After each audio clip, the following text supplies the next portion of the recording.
Where your treasure is, there will your heart be also. God has given us unlimited treasures in His Word. Every time we open it, we can discover a new treasure or admire an old one.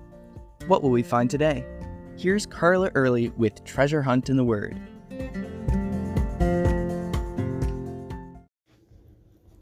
Sometimes our lives can get so routine. We get up, take a shower, eat breakfast, go to work, come home, eat, go to bed, then get up in the morning and do it all over again. Never have I felt that way more than when I had small children. I planned trips to the library just to have something to look forward to each week. Wednesday night dinners at church were our biggest excitement.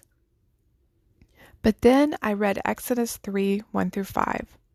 Let me read it to you. Now Moses was tending the flock of Jethro, his father-in-law, the priest of Midian, and he led the flock to the back of the desert and came to Horeb, the mountain of God. And the angel of the Lord appeared to him in a flame of fire from the midst of a bush. So he looked, and behold, the bush was burning with fire, but the bush was not consumed. Then Moses said, I will now turn aside and see this great sight, why the bush does not burn. So when the Lord saw that he turned aside to look, God called to him from the midst of the bush and said, Moses, Moses. And he said, Here I am. Then he said, Do not draw near to this place. Take your sandals off your feet, for the place where you are standing is holy ground. I realized that Moses had had 40 years of shepherding, which sounds like an incredibly boring job. 40 years. I bet it got pretty routine. But it was in the midst of his shepherding job that God met him. Maybe he'd been on that mountain hundreds of times before and just hadn't been paying attention, or God wasn't ready yet. But God told him that the ground where he was standing was holy.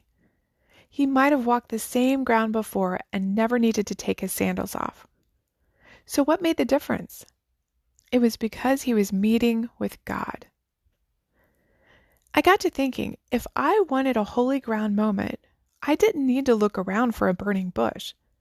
Any moment could turn into a holy ground moment if I invited God into it.